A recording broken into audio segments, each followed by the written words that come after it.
Okay, hi y'all. That's a really hard act to follow. Can you guys hear me? Okay.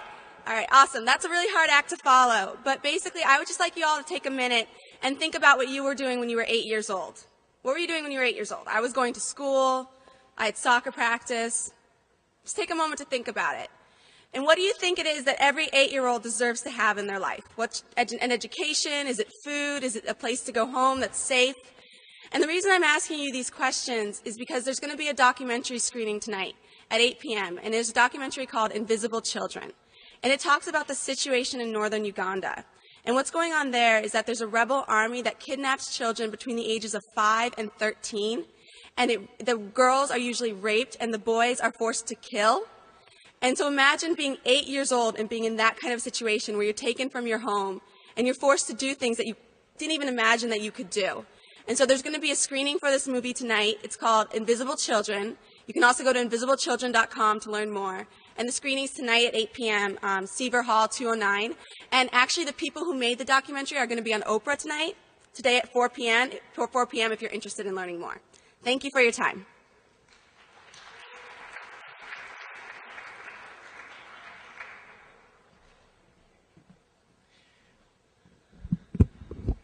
Okay, so we have a guest today, or guests today from UPenn, and now they know what we actually do here at Harvard. The speaker for today, whom I introduced in last lecture, is Dr. James Pawelski, and he is from the MAP program, which is the Masters in Applied Positive Psychology. Today he's going to talk to us about the application of this program to leadership. There's certainly a lot of overlap. Sometimes I bring ideas that match, and we certainly think it's an important topic to discuss. Dr. Pawelski is a philosopher, so the beginning will be philosophical. And I'm certainly very much looking forward to the presentation. In addition, those of you who are interested in the program, there are a few students from the program here in this room who are going to stay after. Also, James and Debbie are going to be, and some of the students as well, are going to be in William James Hall second floor cafeteria. So it's as you come off the elevator on your left, between 2:30 and 5 p.m. to answer any questions that you may have about this, the lecture, or anything else. So without further ado, thank you.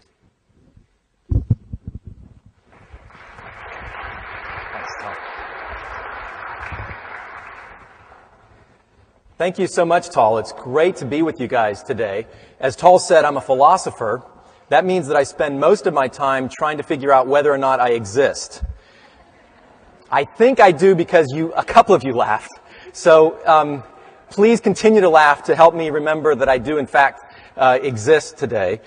Tal has been emphasizing to you that this is a course not just on leadership, but a course in leadership. And this is certainly something that a philosopher who's very important to this institution, William James, would have approved of. William James is someone who argued that it's very important not only to focus on intellectual learning, intellectual knowledge, but also to take that learning, take that knowledge to the experiential level.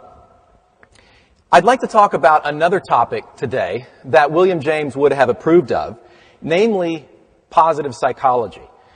But before I turn to that topic, I'd like to tell you a little bit about why I would like to begin, why I'm beginning with William James today. In part, it's because James is so important to this institution. James is so important, as you know, to the discipline of psychology, understanding psychology from a scientific standpoint. And William James was also very important in my own philosophical development. I wrote my dissertation on William James, and one of the things that really struck me about James was this emphasis both on intellectual learning, intellectual knowledge, and on the application to experience.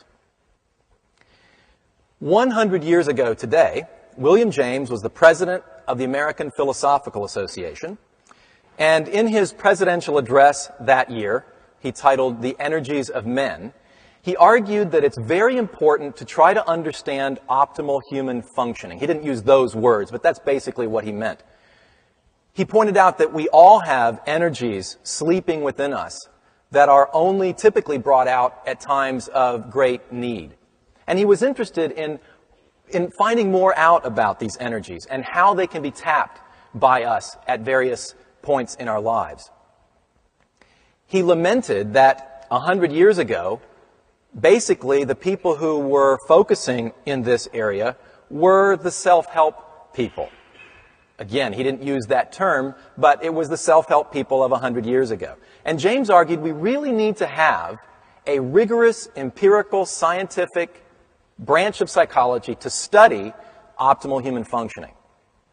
So, I think William James would certainly approve of positive psychology because I see positive psychology as being an answer to this call that James made 100 years ago.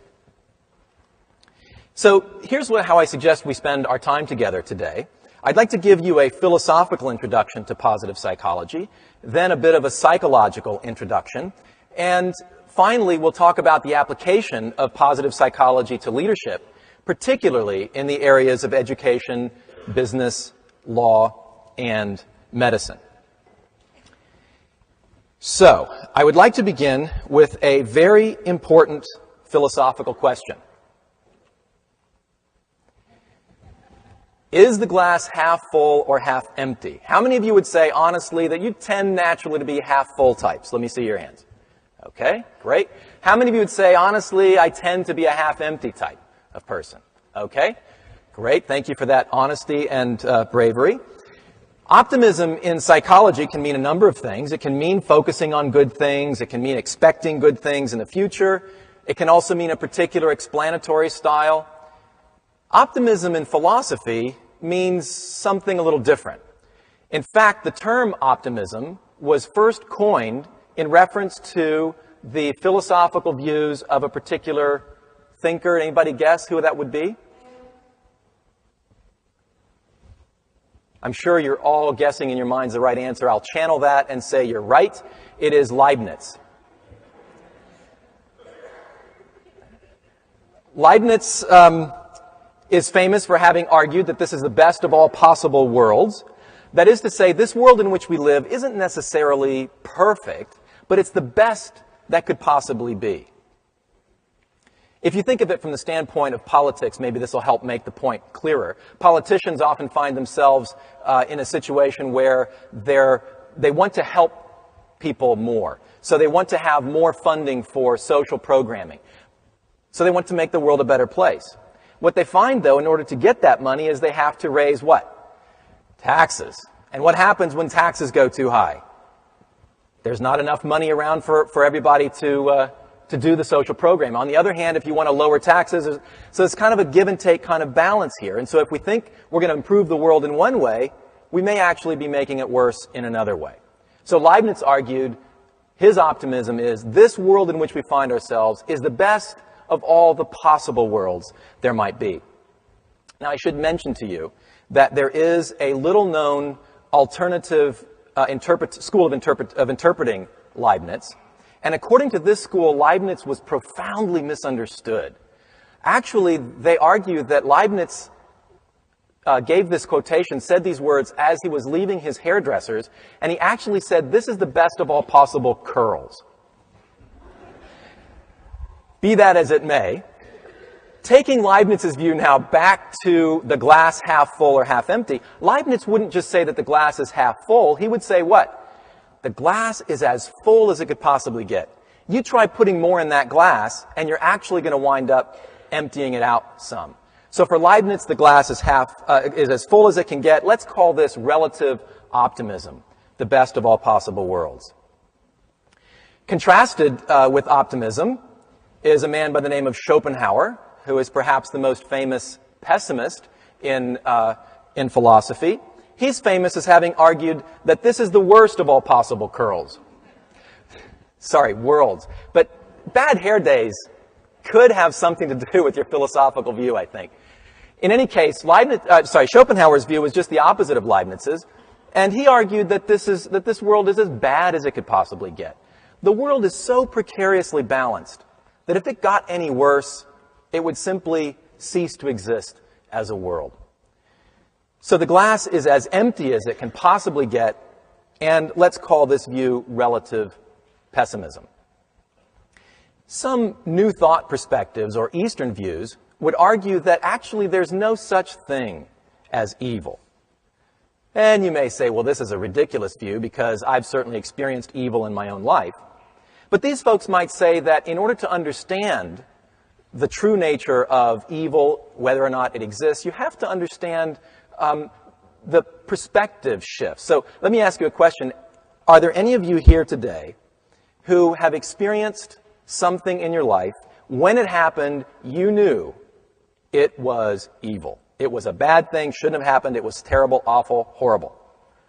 Yet now, looking back on that event, you're actually glad it happened? Anybody like that? Okay, so you folks may belong actually more to this view than you think. This view would say that there is a perspective shift needed to understand, perhaps, that the glass is completely full. So, given the picture I began with, how could we understand the glass as being completely full? It's completely full of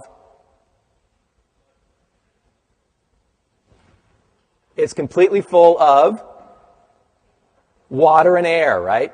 So you say, well, that's not fair because, well, it's a perspective shift. The glass is completely full if you allow air as being something that can fill a glass. So on this view, let's call this absolute optimism, that really the things that seem to be happening to us, that seem to be bad, seem to be evil, really with the perspective shift, are seen as not being. When folks are in a state of severe depression, they may believe exactly the opposite, that there's actually no such thing as good. And I know sometimes college students around exam times have been known to believe this, but hopefully you're immune from that. On this view, the glass would be completely empty. And we might call this view absolute pessimism. So I've got a question for you. Who's right? Is the glass half full? Is it half empty? Is it as full as it can possibly be? As empty as it can possibly be? Is it completely full? Is it completely empty? Well, who cares? I mean, not to diss philosophers and people who care about worldviews and so forth, but when you encounter a glass in the cafeteria, when you encounter a glass in your dorm room, in your everyday life, do you sit back and say, I wonder if that glass is half full or half empty, or could Leibniz be right in spite of his weird hair? No, what you say is, it depends on the context. Sometimes you want to get more in the glass. If, for example, you're thirsty and it's only half full of water, you may say, how can I get more in this glass? If the glass is filled with your roommate's coffee left over from yesterday morning, you're probably going to want to dump out the glass and actually get less in the glass so that you can move forward and wash the glass and use it again. So I want to suggest that the traditional ways of understanding optimism and pessimism may not be enough. They tend to focus on an external, mere observation of the world. And I want to suggest, actually I want to follow William James in suggesting that there may be a third way of approaching a glass that may actually make a little more sense. So let's take a look at some etymological clues. As you know, optimism comes from the Latin optimus, meaning best, pessimism, pessimus, meaning worst. And in between these two views, we can talk about meliorism. Meliorism is a term from Latin melior, meaning better. So optimism is basically bestism, pessimism, worstism. Meliorism is the view that the world can actually be made better. According to the Oxford English Dictionary, it's the doctrine that the world or society may be improved and suffering alleviated through rightly directed human effort. William James observed that for optimists, the salvation of the world is inevitable.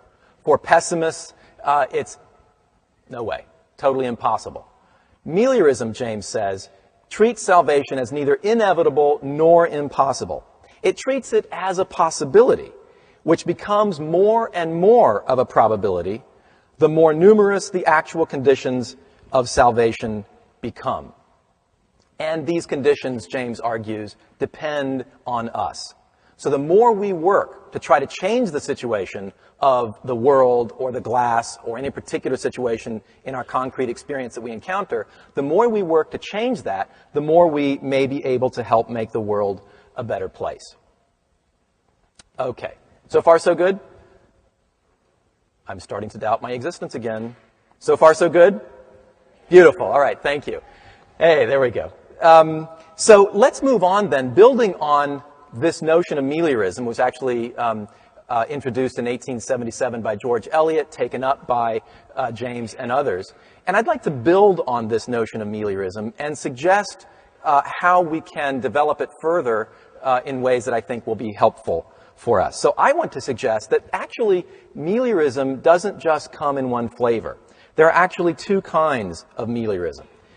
Think about our example with the glass. We mentioned two different actions we might take. If something is in the glass we don't want, we can work to get less of what we don't want in the glass, or alternatively, we can work to get more of what we do want in the glass. So let's call the first kind of meliorism, when we're trying to get rid of something in the glass or in our lives, let's call it mitigative meliorism. And this meliorism is focused on getting less of what we don't want. For example, you've got appendicitis.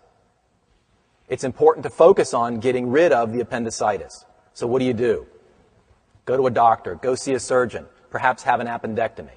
That's a very crucial way of making the world, at least your world, a better place. Let's contrast mitigative meliorism then with constructive meliorism, which focuses on getting more of what we do want. Let's say, for example, physical fitness. So if physical fitness is something that you want, it's important to go to the gym, eat well, sleep well, and increase that area of your life. These two approaches, I want to suggest, are different. So if you imagine somebody who has appendicitis and the desire to get physically fit, those are two different kinds of actions that need to be taken there. If you get your appendix taken out, that doesn't automatically make you physically fit. Go to the gym and work out, that doesn't automatically take care of your appendix problem, right? So they're different approaches. On the other hand, they're related approaches. So if you have your appendix taken out, once you get better, then you can go to the gym and get physically fit. Also, if you're physically fit when you go in for the surgery, you're likely to get better more quickly, to recover more quickly from the appendectomy. Okay, mitigative meliorism, constructive meliorism, two different approaches to making the world a better place. So here's my next question for you. Which is better? Which do you think would be a more powerful, more effective way of working in the world? To be a mitigative meliorist, where you're able to make the world better by getting rid of things that aren't good for us, aren't good for others, or to be a constructive meliorist, where you're able to go around the world doing things that actually increase what we actually want in the world. Okay, so you know by now that I'm a philosopher. One of the things philosophers do is they conduct thought experiments. You ready to conduct a thought experiment with me today? Beautiful. Okay, great. So, and you have to be a little bit playful on this one too, because I got a little bit carried away, but you'll forgive me, I hope. So, my question for you is, which would you choose? And here's the thought experiment. Imagine that you have been contacted and have been told, you are such an amazing human being, you are going to get the chance to become a superhero.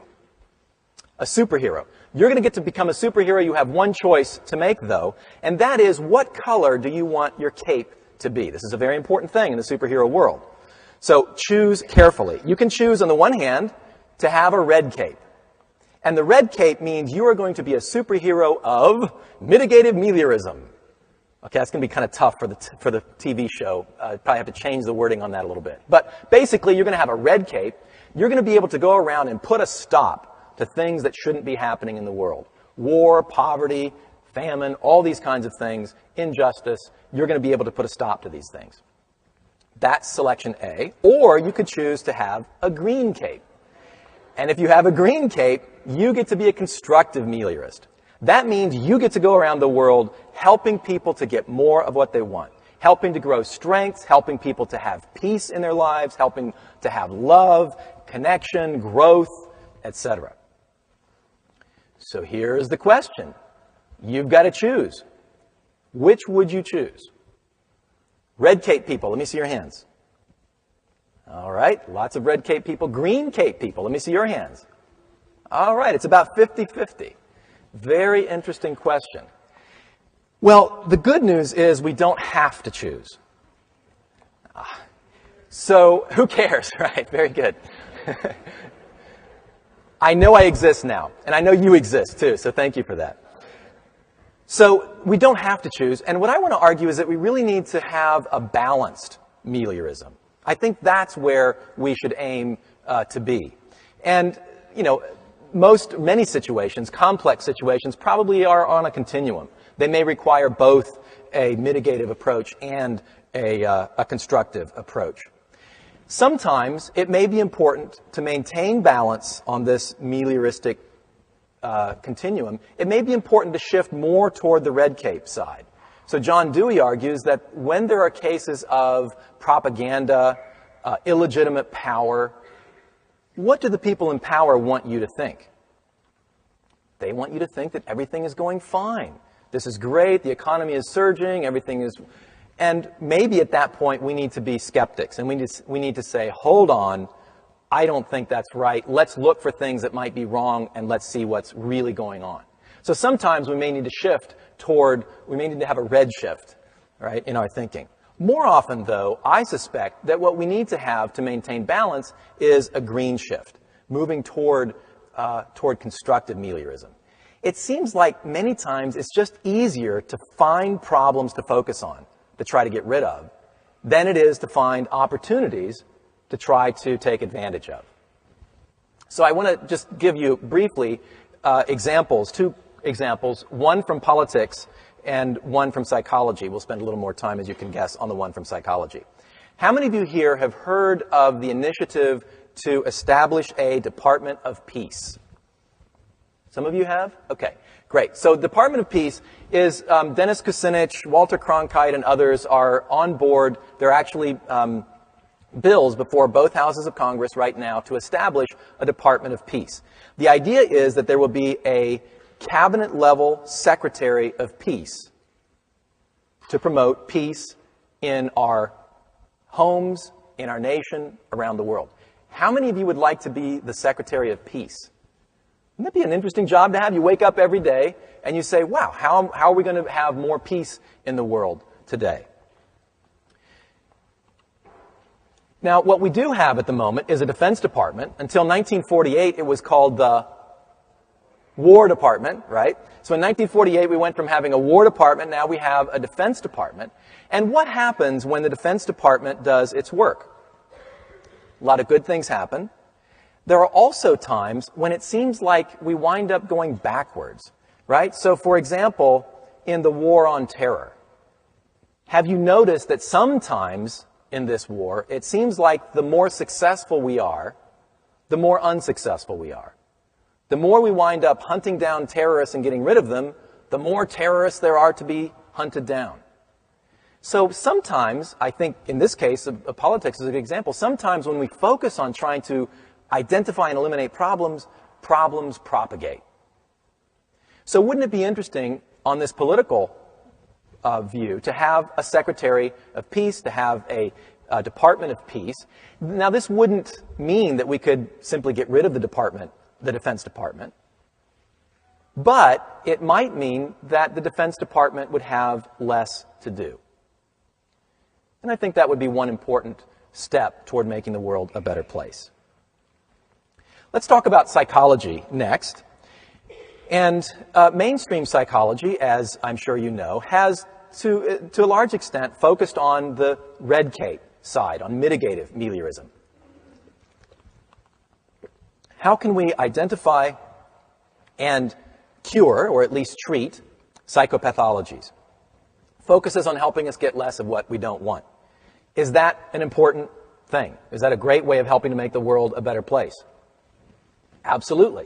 It's very important. And positive psychology argues there's another side that must not be left out of account. This, I want to say, is the constructive side. It's focusing us on helping to get more of what we do want. So from this perspective, then, let me shift to a bit of a psychological introduction to positive psychology, keeping in mind that what I'm really wanting to do is to explore the ramifications of this mitigative versus constructive meliorism approach, or, if you will, the red cape versus the green cape thinking. How many of you, by the way, are in Tal's course on positive psychology or have taken it already? Let me see your hands. Okay, great. A lot of you have. How many of you would say, no, I haven't taken the course, but I've talked with friends who have. I feel like I know a lot about positive psychology at this point. Okay? Are there any of you who say, I really don't know what positive psychology is, and I don't know what the fuss is all about? Anybody like that? Okay, great. Good. Okay, so for some of you, what I'll talk about will be review. For others of you, maybe it will be an invitation to learn a little bit more about positive psychology. Positive psychology was spearheaded by Martin Seligman in 1998 when he was president of the American Psychological Association. In his address to the APA that year, he argued that psychology is basically half-baked, that it's done a great job of focusing on the identification and treatment of psychopathology and not such a great job at all on the identification and cultivation of strengths. Since that time, hundreds of researchers around the world have either aligned themselves in some way with positive psychology or begun shifting their research programs over toward a more positive psychology approach. There is a burgeoning literature on this. There are international conferences. One of the downsides of being in positive psychology is that you sometimes have to attend these international conferences. So a couple of years ago, I actually had to go to Italy for one. This summer, I have to go to Portugal. So keep that in mind if you're thinking about being involved in positive psychology. You may also know that education now, not just research, but also education in positive psychology is advancing. In fact, you may know that the largest course at Harvard this term is on positive psychology. You also now know, at least from Tal's introduction, that there is a master's program, the first degree program ever, now being offered in positive psychology. This is the first year of the program. It's offered at the University of Pennsylvania, where Martin Seligman has long been professor of psychology. And the degree is a one-year full-time degree. It's a professional degree.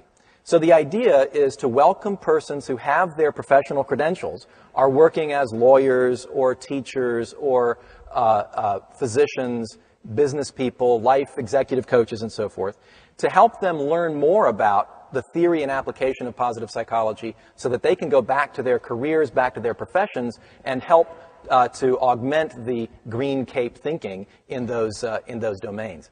It's again, as I mentioned, it's a one-year program. It's also, though, not just for people who already have their credentials, it's also for people who want to immerse themselves in positive psychology before they go on to get their professional credentials. So about a third of our students are recent college grads who are in the program before they want to go on and apply this. One other thing about the program, we offer it on a hybrid executive education model, which means that students come in from where they're living to Penn about once a month for 2 or 3 days of intense face-to-face on-site classes.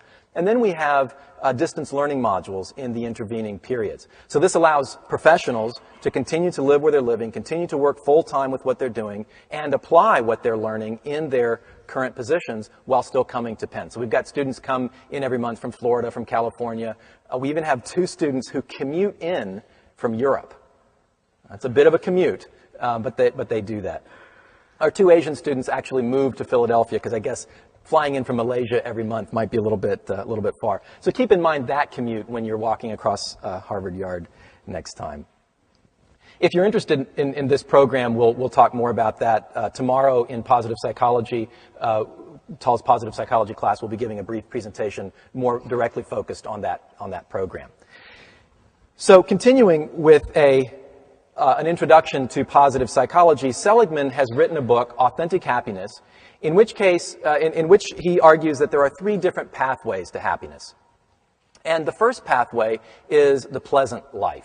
The pleasant life focuses on positive subjective experience. What is it like to be you on the inside? And one of the significant areas of research in this domain is being conducted by Barb Fredrickson. And Fredrickson argues that our typical understanding of emotions may not be accurate. Don't we typically think of positive emotions as being effects of hard work or effects of success? Sort of like the tail on the dog or the icing on the cake. If you work really hard, you succeed, then you feel good about something. And Fredrickson is suggesting, and her research supports the notion, that positive emotions actually may be causal. Not just effects of success, of life flourishing, but they may be important as causes for life flourishing. She has what she calls the broaden and build model, just a brief illustration of what she means by this. Imagine that you're in the cafeteria, you're going to the cafeteria to have lunch, and there are tables there. About half the tables have people sitting at them, people you don't know. The other half of the tables are empty. And let's say you walk into the cafeteria and today you are not doing well.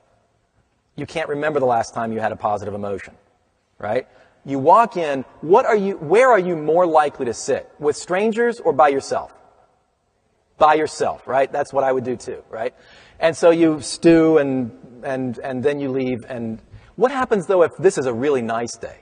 You're feeling about the way the blue sky looks and things are looking up for you and you're excited and you walk in, and where would you sit then?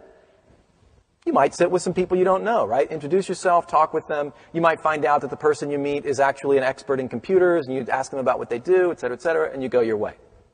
So as you've gone into the cafeteria, your attention has been broad. You've begun to expand your social circle. And so next week, you may find that you have computer problems.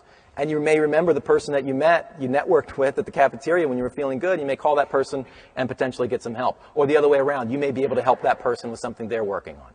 So positive emotions, even if they only last for 5 minutes, Fredrickson argues, can help us to broaden our perspective, broaden our attention, and build our resources. Build our social resources, our psychological resources, our intellectual resources.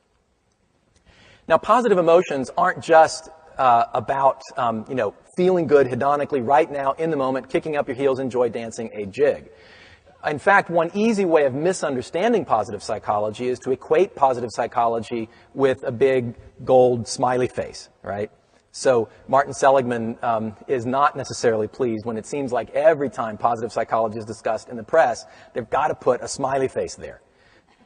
That's a great way of misunderstanding what positive psychology is about. Yes, it's important to feel good. Yes, it's important at times to dance jigs, I suppose, if you're a good dancer, or if not, if you enjoy that.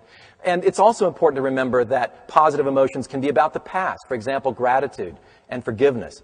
These may not be leaping for joy kinds of emotions. They can be about the present, mindfulness, savoring, being present and really enjoying a beautiful day like today, or the springtime flowers. Positive emotions can be about the future, hope and optimism, for example.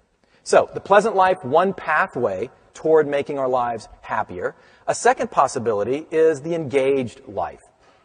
And this life has to do with focusing on positive individual traits. I know that Tal has mentioned to you that leadership, as you are thinking about it this semester, has a lot to do with character development, right? The development of the leader, of the character of the leader. So this realm, the engaged life, I think is particularly apropos for this course and what you're doing here. Positive individual traits, positive character traits as well. So how many of you know about the Diagnostic and Statistical Manual, the DSM? Okay, great. So here's an intervention for you that I would suggest. If any of you one day find yourself feeling too happy, go and get a copy of the DSM and just start leafing through it and reading all the ways in which the human mind can horribly mess up, right? That'll help to moderate your mood. Positive psychologists look at the Diagnostic and Statistical Manual, and this is, of course, a very important part of the red cape, mitigative psychology, treating and curing psychopathology. But they looked at the DSM and said, where's the good news? Where are the strengths?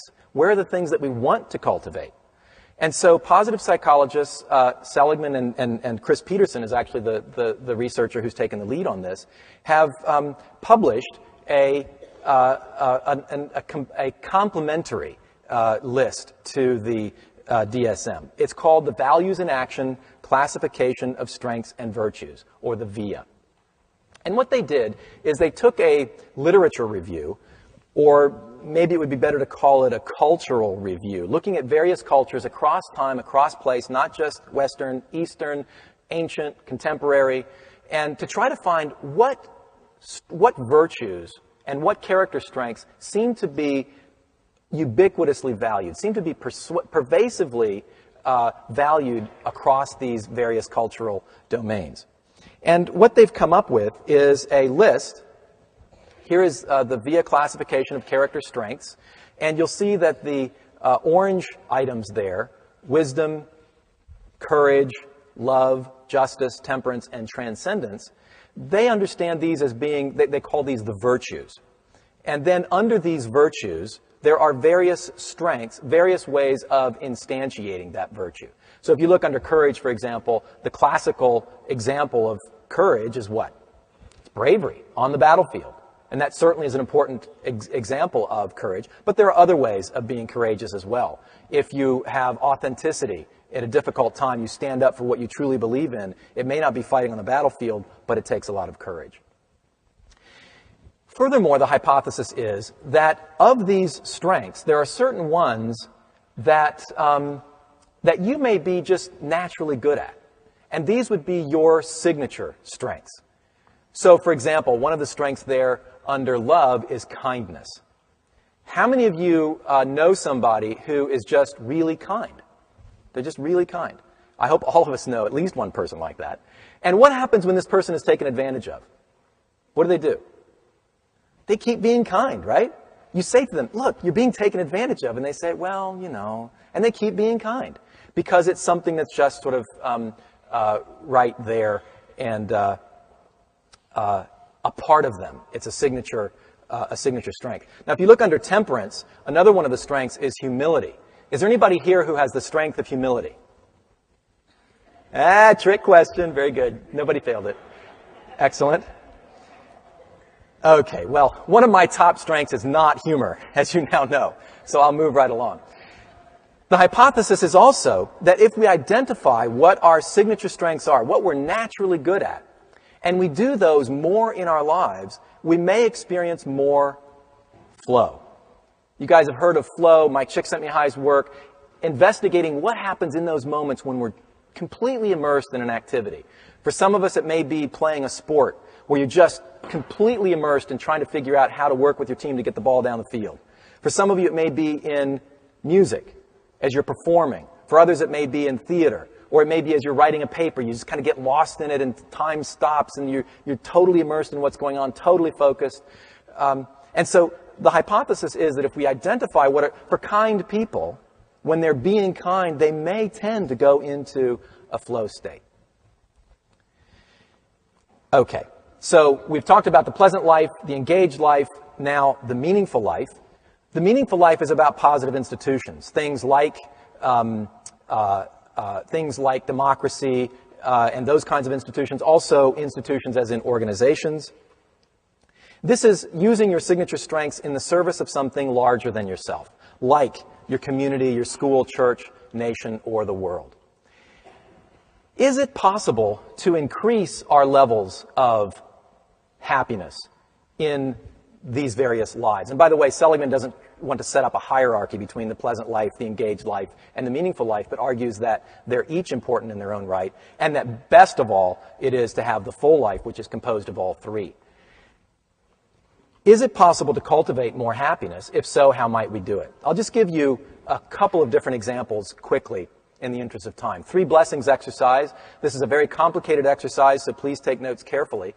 When you, at night, before you go to bed, write down 3 good things that happened and why.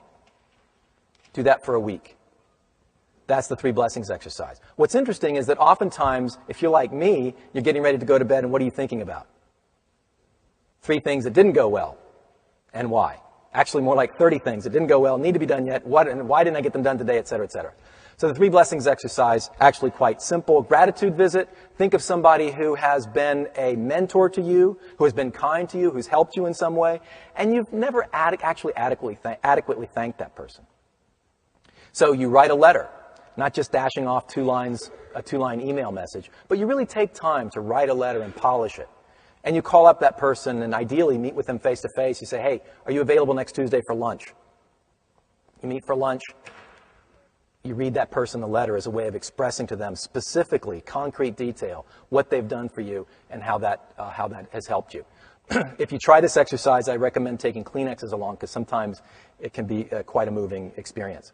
Identifying your signature strengths and using them in a new way is another way of course, attempting to increase engagement in the engaged life. Do these work? One of the things that positive psychology emphasizes is it's an empirical science. So we want to study to see what positive interventions work and which ones don't. So here's just a brief sample of some data collected by Seligman et al. And published last summer in American Psychologist. You see here a study where there is the placebo control of thinking about a childhood memory. And by the way, these participants were gathered from the web. You go to one of Seligman's websites. Are you interested in helping to test out certain positive interventions? Yes or no? Yes, then you are randomly assigned to one of these conditions. So memory, every day for a week, think about your childhood memories. So you can see that on the Steen Happiness Index, this is a measure of people's happiness, there is no change from pre to post, 1 week, 1 month, 6 months out. 3 blessings exercise, pre, post, 1 week, no change, but 1 month and 6 months out, people were significantly happier than the folks who were doing the placebo control. Gratitude. Post, look at this jump immediately afterward. There's this great jump in how the happiness people felt. It lasted for a week and a month, and then after 6 months, people were basically back to their baseline. Strengths. Identify your signature strengths and use them in a new way every day for a week. And notice that there's a bit of a lag time, but after 1 week, 1 month, 6 months out, the happiness continues to be there. So it's interesting to see that different positive interventions have different effects. And of course, this is the beginning of this kind of research. We need to have an awful lot more of it. So positive psychology and leadership. How does this apply to what you're doing? And I'm just going to mention a couple of very brief things in the interest of time. But if we think about leadership, as, again, I mentioned that Tal has been talking with you about in terms of self-development, positive psychology, I think, can be very helpful for leaders in their own processes of self-development to cultivate subjective well-being, their strengths, and meaning and purpose. Leaders can also be helpful in helping others to cultivate those things. So other individuals or other persons in the organizations within which they're working. I once had a student whose leadership style you may be able to identify with. He was a student who happened to have been very successful, and so his leadership, his leadership authority basically came from the fact that he was the best at what he did. So among his peers, he's the best, right? And this kind of leadership style, you might think of it in terms of sports teams. Usually the sports captain is the person who's the most valuable player, right? So he was the best at what he did, so that meant he was the leader. This is a tough leadership style because that means that you have to be, if there's anything that needs to be done well, you're the one who has to do it. And he was kind of running himself ragged. So when he took a positive psychology course that I taught, over the course of the semester, he began to see that there may be other ways of thinking about leadership. Not just so much, I'm a leader because I'm the best, but rather, I'm a leader because I can help other people see what's best in them. And imagine now a leader of an organization where the focus is helping everyone to find their strengths and to be able to use them more along the way every day. So now I have a question for you. We've talked about this red cape versus green cape thinking, and I want you to just take about a minute just to begin to think about green cape thinking. Think about your particular career path. What is your intended career? Is it law? Is it medicine? Education? How can you apply positive psychology perspectives in your career? How can you apply green cape thinking in your career? More broadly, how can you use constructive meliorism or green cape thinking to transform your profession? And I encourage you to think about these questions later on in the day when you have more time. These are questions that our students in the Master of Applied Positive Psychology program are thinking about. And I just want to just very briefly tell you about some of their work as we finish up here. So, education. How many of you are considering a career in education? Let me see your hands. Okay, great. John Yeager has a Doctor of Education degree. He's one of our students. He's the Director of Character Excellence at the Culver Academies. He's been working on developing character education programs. That's one of the core missions of the Culver Academies. By the way, is there anybody here from Culver? Happen to be? I know some of their students come to Harvard. I didn't know if somebody might be in this class. So, how can we use positive psychology as a means of character education, character development? Typically, character development programs have been in the past sort of, here's the character or here's the virtue of the week, and memorize it and put it into a good effect in your lives. John is excited because positive psychology, a strengths-based approach to character development, allows him to work with his students to find out what their strengths are, to help enable them learn more about themselves and to have an asset-based approach. Positive psychology, I think, can also be incredibly important for education at the college level, thinking about philosophy. We've talked about constructive meliorism. Literature, history, religious studies. What would happen if we thought about these various disciplines from a constructive meliorism perspective? Business. How many of you are thinking of a business career? Great. Giselle Nicholson is somebody who's a recent graduate. She's actually here today. And she is a full-time MAP student. She's very much interested in microfinance. You guys have heard of microfinance? Right? So folks in the developing world, poor laborers in the developing world have been thought of as very poor credit risks. They have no collateral. They can't pay high interest rates. But what happens if you actually give them microcredit? You actually loan them $100 so that they can build their own business, build their own company, have their own autonomy that they create. Turns out that this is an incredibly successful field, burgeoning field at this point. What happens to those folks psychologically, though? We may think that economic success automatically means psychological success, but that's not necessarily the case. You may know that in the United States, over the last 50 years, we've had increasing economic success, but our life satisfaction has remained basically flat. So Giselle is interested in studying what happens psychologically in these cases of microfinance. You've talked about appreciative inquiry. You've done some things with the Gallup organization as well. Law. Anybody here thinking of going into law? Great. Dave Sheeran is one of our students. He's the executive director of the Tennessee Commission of Continuing Legal Education and Specialization. And what he finds is that law school is depressing. And in fact, studies indicate that law school is depressing. Students start out basically like everybody else. After a year or two, after just a year actually, they tend to have lower subjective well-being scores. They tend to have lower life satisfaction scores, and they're more have higher anxiety and so forth. Sheeran is interested in trying to see how we can use Green Cape thinking not only at the level of law school, but also at the level of practicing lawyers as well. Medicine. Anybody here going into medicine? Excellent. Peter Minich is one of our students. He's the founder of the Center for Clinician Leadership, and he's working on using Green Cape thinking, training physicians to be leaders so that they can go into hospitals and not just get a sense of helplessness because of the HMOs being sort of in control, but how can we use positive psychology? How can we use the kinds of leadership skills you're learning here to train physicians? Okay, just before I make my last point, just want to let you know about some more information. If you're interested in an introduction to positive psychology, I recommend Seligman's book. Here's how you can find more information about the Positive Psychology Center. If you want to take your Signature Strengths Survey, if you want to find out more about the Applied Positive Psychology Program, I will be, as Tal mentioned, will be available. I am the Associate Director. Debbie Swick is here. Debbie is the Associate Director of Education at the Positive Psychology Center, and will be available in William James Hall this afternoon.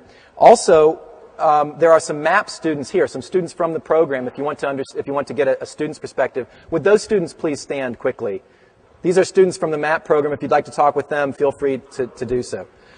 Finally, if you'd like to email us with any questions about this, you want to tell me that I actually don't exist, that would be fine. You can email me here. Final piece of advice for you as you're leaving. Remember, as you go out from Harvard to be leaders in your various domains, remember William James. Remember that your job isn't just to make the decision, the judgment, whether life is great, optimistic, or pessimistic, but it's your job to help make the world better. And you can do this not just by getting rid of things that you don't want, but by getting things, helping us to find more things that we do want. In short, remember your green cape. Thank you very much.